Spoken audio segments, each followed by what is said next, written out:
Accident हो गया और कार डैमेज होगी, पैनिक मत करें। बहुत सारे लोग पैनिक कर जाते हैं इस सिचुएशन में, और सबसे पहले क्या करना है वो भी नहीं सोच पाते हैं कि क्या सीधा कार को गैराज पे ले जाएं या इंश्योरेंस कंपनी को इन्फॉर्म करें।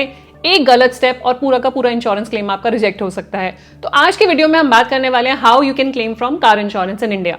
कैसे आप क्लेम कर सकते हैं, क्या स्टेप्स फॉलो करने चाहिए और क्या चीजों का ध्यान रखना चाहिए जिससे आपका क्लेम रिजेक्ट ना हो।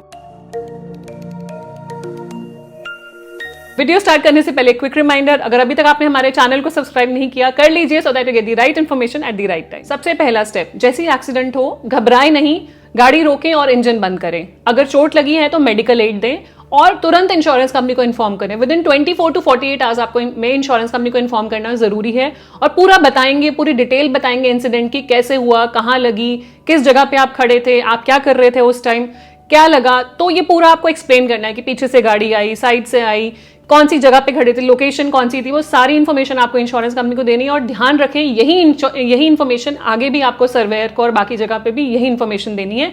सो मेक श्योर आप करेक्ट इन्फॉर्मेशन दें जो आगे भी आपकी स्टेटमेंट सेम रहे, वो चेंज ना हो। और फिर आपको वो क्लेम इंटीमेशन नंबर देंगे। ध्यान रखें बिना इंश्योरेंस कंपनी को बताए अपनी कार की रिपेयर ना स्टार्ट करें।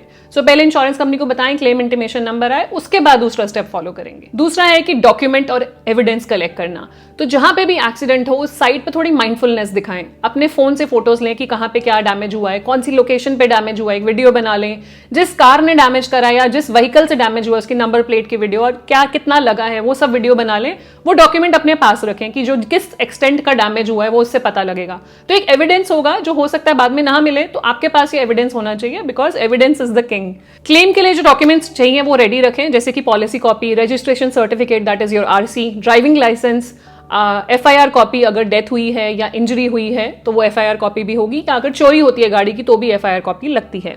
एंड साथ में क्लेम फॉर्म, ये सब डॉक्यूमेंट्स रेडी रखें जो आपको सबमिट होंगे क्लेम फाइल करते टाइम। थर्ड, सर्वेयर की वेट करें। सो जैसे आप क्लेम इंटीमेशन करते हैं, इंश्योरेंस कंपनी एक सर्वेयर अपॉइंट करती है। वो सर्वेयर आके पूरी कार को चेक करते हैं, इन्वेस्टिगेट करते हैं और एक रिपोर्ट बना के देते हैं जिसके बेसिस पे आपका क्लेम अप्रूव होता है।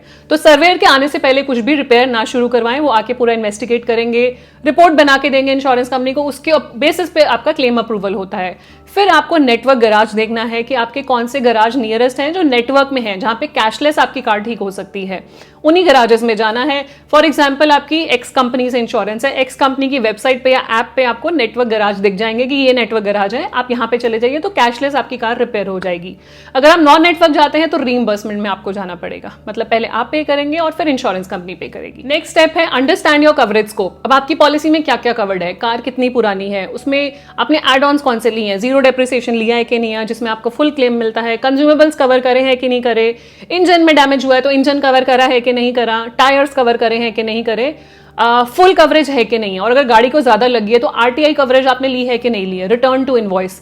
तो ये सारी जो टर्म्स मैं बोल रही हूँ, ये मेरी एक और वीडियो है कार इंश्योरेंस की, वहां पे आप ये सारी टर्म्स समझ सकते हैं, बहुत ही डिटेल में और बहुत ही इजी लैंग्वेज में समझाई गई हैं। तो डिपेंड करेगा आपके क्या क्या एड ऑन्स हैं, उस हिसाब से कवरेज होगा। और चेक करें कि डिडक्टेबल है पॉलिसी में। कई बार हाई एंड कार्स में या कुछ पॉलिसीज में डिडक्टेबल होता है कि इतना अमाउंट नहीं देंगे, उसके ऊपर देंगे, एक्सेस भी कहा जाता है।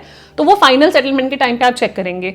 फिर गाड़ी रिपेयर होगी और आपको फाइनल सेटलमेंट पे कार मिलेगी, वहां पे अपना बिल प्रॉपर्ली देखें कि क्या चीज है आपकी पॉलिसी में, क्या क्या कवर था, उस हिसाब से कवर किया है कि नहीं किया इंश्योरेंस कंपनी ने, डिडक्टेबल कितना लगा है, कितना एक्सेस लगा है, अपने डैमेज के हिसाब से क्या क्या आपको क्लेम मिला है, क्या नहीं मिला है, वो चेक कीजिए एंड उसके बाद ही कार की डिलीवरी लीजिए। अगर आपने जीरो डेप्रिसिएशन लिया है तो आपको फुल क्लेम मिलता है, कंज्यूमेबल्स लिया है तो प्लास्टिक पार्ट्स पूरे कवर हो जाते हैं।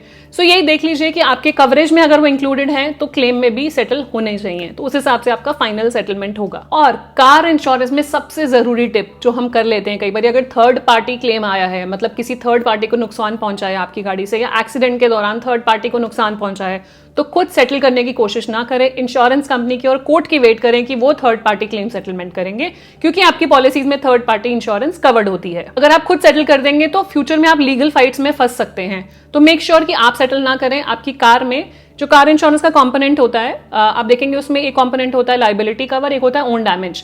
तो लाइबिलिटी के अंदर थर्ड पार्टी कवर आपका इंक्लूडेड होता है। तो let the insurance company and the court settle, आप खुद सेटल मत कीजिए। सो ये था मेरी तरफ से कैसे आप सिंगल स्टेप्स में अपना कार इंश्योरेंस का क्लेम सेटल करवा सकते हैं।